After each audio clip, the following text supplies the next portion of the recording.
So, Eldlive, from what I can see, is not the best received. Probably because the first 3 episodes are still trying to explain to the audience what everything is. Where's the entertainment value when all you're doing is learning about a universe and how things work always? So before I get into anything, I'll give you guys a short plot summary. Chuta is a boy who has a voice in his head, and because no one else can hear it, he's perceived as someone who is talking to himself all the time. One day, he's teleported to some alien spaceship spontaneously, and he's told that he is a candidate for joining the space police force called Eldlive.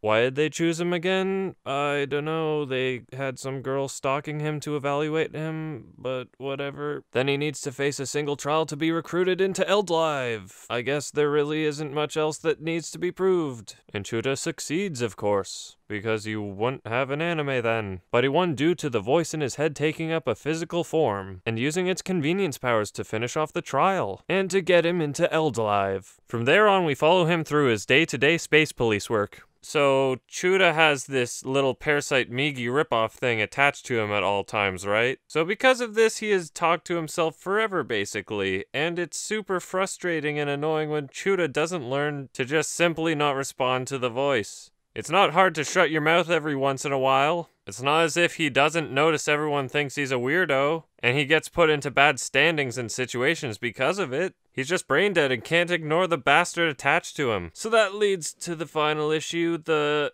entertainment value, as I said before. Where is it? Well, from what I can see, it's hilarious misunderstandings. I quote that from the Maison Ikkoku English trailer. And hilarious misunderstandings. And then there's when every turn is Chuta being looked upon poorly for being weird and talking to himself, or saying the wrong thing at the wrong time to Sonokata. I think that's her name. The thing is, the misunderstandings are the most generic types of things. For example, Sonokata is always under the impression that Chuta is a pervert when he just says the wrong things at the wrong time. So that one scene where she is floating to get medicine in the room Chuta is in, of course, you see a panty shot, and the little bastard attached to him says something like, "You're looking at her panties, Chuta," or something. And Chuta's like, what? I'm not looking at her panties. Are you freaking kidding me? Of all things, you had to say that one out loud. And of course, she hears that, and then Chuta further loses points with her. So not only was that not funny because seeing panties is overused, but it just made his standing once again decrease. Where's the joy in that? A cheap laugh? Make a comedy instead of a blown-up shonen that takes 20 episodes to explain the world. Is the intended audience 5 years old? You think pulling this repetitive gag, "Oh no, Chuta said something out loud, he's gonna get in trouble," is entertaining? On top of a protagonist that can't control his very apparent problem, and the fact that they actually had a panty shot was just out of nowhere. What poor taste for something trying to be a shonen. If it was ecchi, it would be expected, but it's not. So they wanted to fit in a cheap-ass gag and, who knows, maybe get the attention of a 5-year-old with the panties? Anyway, I'm just gonna repeat myself at this point, but there's many other instances that happen which are in the same formula of Chuta talking when he shouldn't be, and Sonokata looking even further down on him. And she's a character he likes too, so the series is inevitably going to get them closer and make her like him back in one way or another, but it's going to be such a painful process with this awful running gag. And in terms of Chuta doing his job, he only defeated his first alien by a complete fluke. Then the second one wasn't even him defeating the alien, so if you say the alien detaining and killing is the best bits, then have fun with his incompetence. And so far, the aliens have no such backstory or reason for being imprisoned or wreaking havoc besides the fact that they are evil by default. In a better series, when there is some sort of criminal, they'll say stuff like, "Oh, this dude murdered a person he hated's wife, and now he's out to kill the guy he hates," or something. It adds a stake and makes you care about stopping them, rather than just, "Oh crap, he's gonna kill people for whatever reason. Oh no, this other one's gonna kill people for no reason." And the thing is, alien attacks can't be that common without people knowing it. Sure, they have the Men in Black memory erase trope down, but that would only work under their controlled cases. What about the thousands of other cases they can't reach or detect? The world is damn huge, and thousands of aliens are probably killing for their reasonless motives all over the place. People should be disappearing everywhere. And then look at this scene where Chuta asks the dude to pass the ball. Then the alien talks to him and he gets distracted.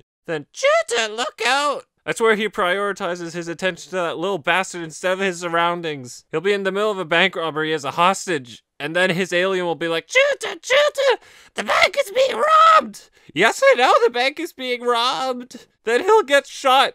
Just watch. You know what? Maybe the alien is partially to blame for this because he decides to talk at the worst possible times as well. Why would he prompt him about something in the middle of, say, a mission, or being passed a goddamn soccer ball or football outside North America?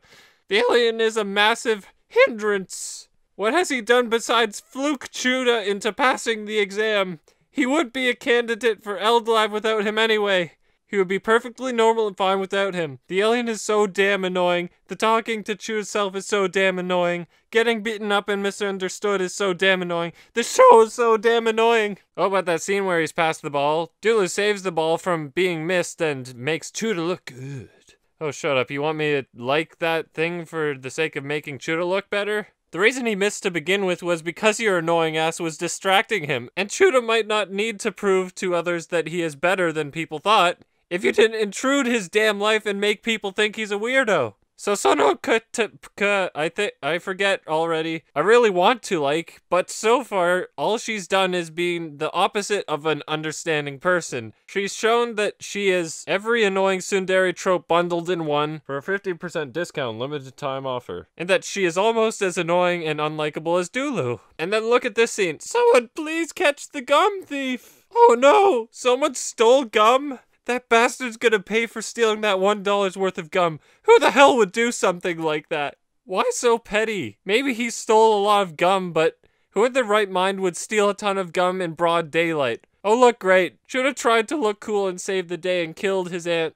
Maybe this isn't such a bad anime after all. Oh, was that gum their way for the story to explain firsthand that using powers is dangerous? Maybe you should have info dumped that earlier instead of wasting more time of the show. I'm not letting go of the gum thief, though. What significance does gum have to do with this alien? If he's made of gum and needs gum for sustenance,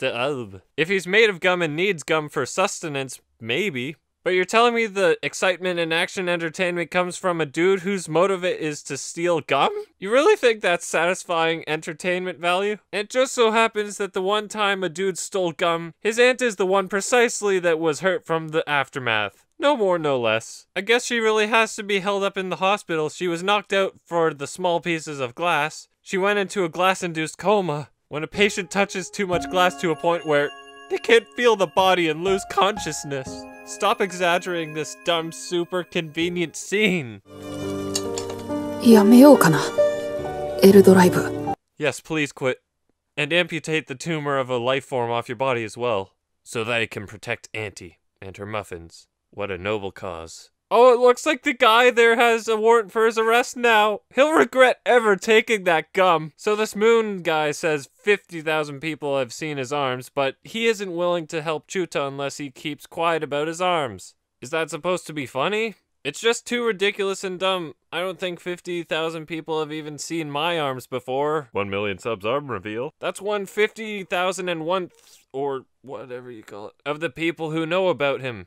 And who would he tell besides the crew? You're telling me that 50,000 people have seen your arms, but the crew isn't any of them? I am now looking way too far into this annoying joke. Okay, so now we learned the gum thief is a murderer. So that's a step in the right direction, but who did he murder and why? And what murderer would steal and cause a ruckus if he was on the watch list for murders? A bank robber wouldn't steal gum and get himself caught. So why would this idiot murder? Is he trying to provoke a reaction from Eldlive intentionally? So Chuta wants to help the case because at this rate his auntie won't be able to make muffins for a long ass time. What does that have to do with getting involved with the case? The murderer gum stealer isn't going after your aunt to throw glass at her, so you should just chill and study like you're told. Honestly, I'd prefer watching him study with Sonokata and trying to mend his relationship that barely started than this mess of a case. And now Chuta says, oh, if there's a criminal, then people won't be able to live their lives in peace. Damn all that terror of the poor citizens, all the restless nights thinking their gum will be stolen. Horrible. You know that everyone but you thinks he's a dude that stole a measly piece of gum, right? So you think the chief dude will buy your dumb excuse to be able to take on the mission? Oh, I guess he bought it since he made a comparison to Curry? Well, I guess it's going to happen one way or another, so let's try and brush it off the most lazy way possible. and have them laugh. Oh, look, I was right. The alien is a gum show alien or something. So I guess he does incorporate gum into his living being. Still doesn't justify why he'd risk getting caught over paying $1. Oh, wait, sorry. 100 yen. Forgive me, weeblings, for I have sinned. Oh, so he has a truck with a bunch of stolen gum. Well, if he really has that arsenal of gum, then why is he stealing a small corner store of quantity of items? He'd never fill that truck at this rate. Even the store doesn't receive that much gum, so why would you be able to steal that? Oh, I take it back. I guess stealing one at a time would fill up the truck in no time. But in that case, you really can't gather enough money to buy instead of risking getting your murdering ass caught? Oh well. So what even is Dolu's powers? He says sympathy, which has no explanation of the reason the word's used. And then whatever the situation needs happens. Congrats, I totally feel the victory was well thought out and deserved. That sort of power isn't a complete ass pull. No. It isn't kept in the dark to make each victory a surprise and that much more impactful. I mean, if we knew how his convenience powers worked, then we would have been able to know every single situation he's faced with is, oh, he could just use sympathy for that. Oh, another thing he can use sympathy for. Where's the joy in that? The whole excitement of the series is based upon unknown ass pulling. But at least he saved I give up. From dying, now he can finally regain some points. Or not. Well, great. Her bad personality kicked in at the right moment. That was super satisfying, wasn't it? After he saved her, your reward is just shattered with your hopes and dreams. I'm so satisfied right now, man.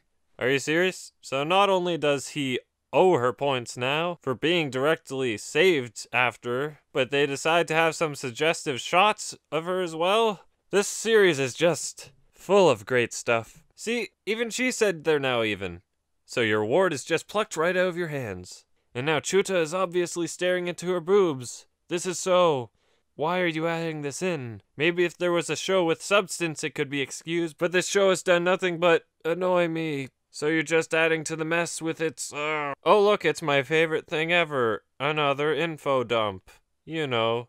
Good writing doesn't need info dumps. They can get their message across usually without having to blatantly tell the audience what something is. Then again, the demographic of this show is probably 5-year-olds, so that's probably why. Yes, ever since that incident. Let's try to be vague as possible for the viewers so we can have a bigger shock value later, even though we've teased that incident to death already. And we probably know what happens, something along the lines of his friends fell off a cliff and Dolu saved Chuta. Maybe not the others, since he apparently had no friends since. But the point is we get what happened, so just tell us instead of trying to build it up as some dramatic reveal. And thank God, I thought that episode would never end with all the notes I was making. So since I wrote all that tearing apart episode 3, 2 more episodes aired. And because it would be too much effort and make the video way too long, I'll just tell you how it has progressed compared to what I've initially determined instead of analyzing it piece by piece. Episode 4 had a moment with the humor that was bizarre and actually not bad.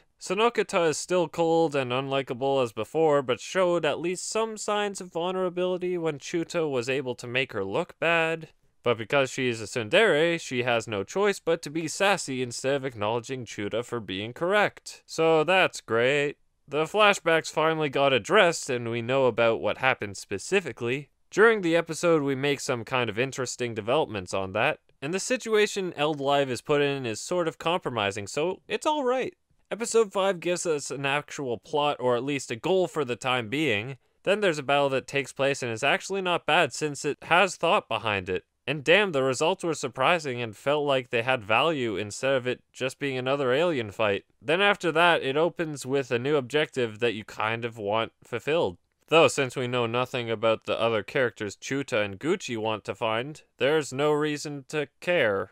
Then, oh wow, I can tell the urgency of the situation when Catgirl takes out the mines with a smile on her face. I've noticed these last 2 episodes, Dolu hasn't been yapping that much really. Maybe that's all for the non-plot fillery moments primarily. Oh, Gucci's mom stops him to apologize for being an ass and getting mad at Chuta for living and not Gucci. I basically recited vaguely what she was about to say as Chuta went to leave. Oh well. And the same was when the time capsule was missing. Didn't see that coming either. Oh wow, Sonokata is changing her view on Chuta. Even though it's slightly, it's something. So overall, the 2 episodes past 3 were quite an improvement. It doesn't excuse the first 3, but it does help. In addition to 2 more episodes airing, the dub has also begun, and I took a listen to it, and surprisingly it enhances the experience for me. The characters are for the most part well casted, though it was odd that Chuta was casted as a female voice in the English when the Japanese was male. Usually the opposite happens, but I think the voice actor was pretty fitting. And Dolu in particular is game-changing. In the Japanese version he sounds so pesty and like he was aimlessly shouting random stuff like he's distressed. But in the dub I personally felt he was more aware of everything and he sounded funnier.